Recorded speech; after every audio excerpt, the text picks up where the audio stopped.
SK Dutta जी, Agnimitra Paul का हमने बयान देखा जिसमें वो बता रहे हैं कि पहले की सरकारों में क्या हुआ। वो कह रहे हैं कि यहाँ पर लाओ, उनको बसाओ, उनको कहो कि भाई तुम वोट दो। तो क्या वोट के लिए घुसपैठियों को इजाजत थी, आइए यहाँ रहिए और हमें हमारे लिए वोटर का काम कीजिए? बिल्कुल, ये तो सीधा सीधा पता ही चलता है और समझ में ही आता है कि छिछोरा वोट बैंक के राजनीति के चलते ये सारी चीज़ें किया गया है।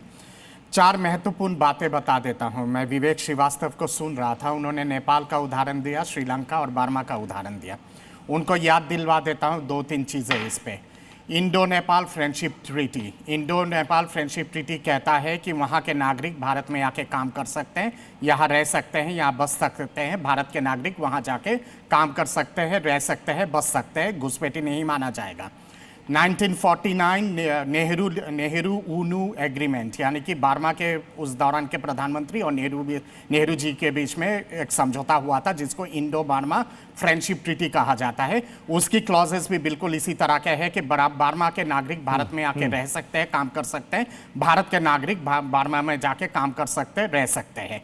नेहरू लियाकत अली पैक्ट, जो उस समय के लियाकत अली जो प्रधानमंत्री थे पाकिस्तान के, उनके साथ ये समझौता हुआ था 1958 में।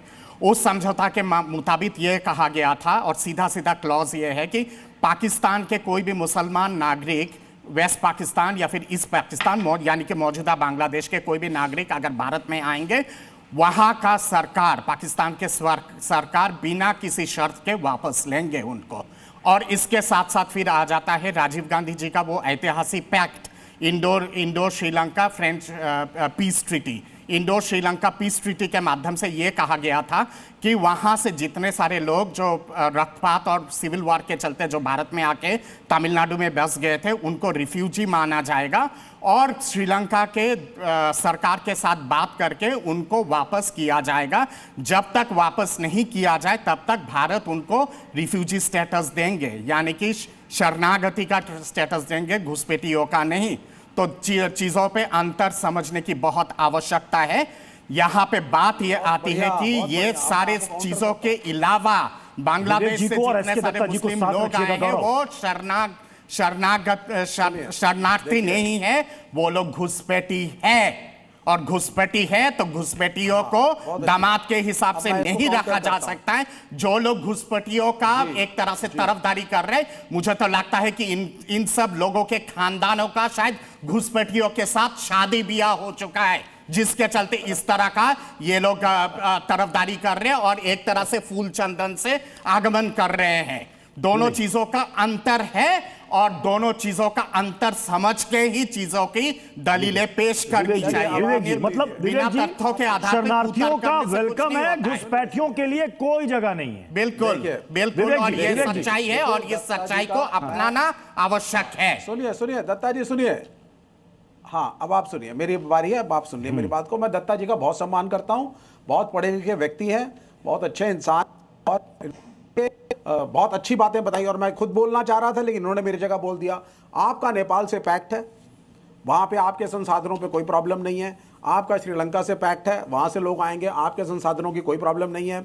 आपका बर्मा से पैक्ट है, वहाँ के संसाधनों पे कोई प्रॉब्लम नहीं है। लेकिन आपका जो लियाकत अली खान नेहरू पैक्ट था दत्ता साहब, वो तब था when it was a joint Pakistan और ईस्ट पाकिस्तान बांग्लादेश अलग नहीं हुआ था। बांग्लादेश मैंने बोल ही दिया है कि ईस्ट पाकिस्तान और उसके बाद मुजीबुर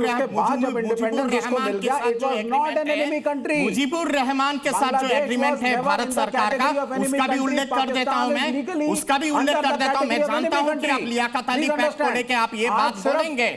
मुजीबुर रहमान के साथ जो ट्रीटी हुई थी मिसेस इंदिरा गांधी की, उसकी क्लॉजेस क्या है, उसकी क्लॉजेस जरा पढ़ लीजिएगा, फिर आप इस तरह के बातें नहीं करेंगे। दूसरी बात यहाँ पे ये आती है जो फ्रेंडशिप ट्रीटी के बारे में मैंने कहा है, नेपाल के साथ, श्रीलंका के साथ, बर्मा के साथ, यहाँ का लोग वहां जाके बस्ते हैं, वहां का जो संसाधन है उसका इस्तेमाल करते हैं और बिल्कुल उसी तरह से वहां के लोग भी यहाँ पे इस्तेमाल करते हैं संसाधनों का। नेपाल पे जो मध्य देशी लोग हैं, जो नेपाल के तराई पे बसे हुए लोग हैं, लोग हैं जो बिहार और यूपी के उस पार के हैं, वो लोग कौन हैं? वो लोग भारतीय मूल के कुछ हैं भी और नहीं है, गरीब लोग हैं, रोटी नेपाल खाने पे कुछ लोग आ मध्यदेशी गए कहा हैं जाता है, और उससे उनको हिंदुस्तान की घुसपैठी तरक्की नहीं पे मानते कोई हैं फर्क नहीं नेपाल पड़ की रहा है। सरकार, और ना ही भारत के सरकार नेपालियों को घुसपैठी मानते हैं। ये महत्वपूर्ण क्लॉज है मैं भी इंडो वही कह नेपाल रहा हूं फ्रेंडशिप आपसे, ट्रीटी मैं भी का। वही कह रहा तो हूं। इसलिए तो संसाधन तोड़-मोड़ भारत के के मत पास पेश बहुत ज्यादा कीजिएगा है ना, चीजों को। हमारे पास तोड़-मोड़ कमी के नहीं है। मत पेश हम कीजिएगा नेपाली चीजों को को। खिला मुझे लेंगे, पता था भूटानी कि को आप खिला लेंगे, लियाकत अली एग्रीमेंट श्रीलंकन को को लेके खिला आप लेंगे,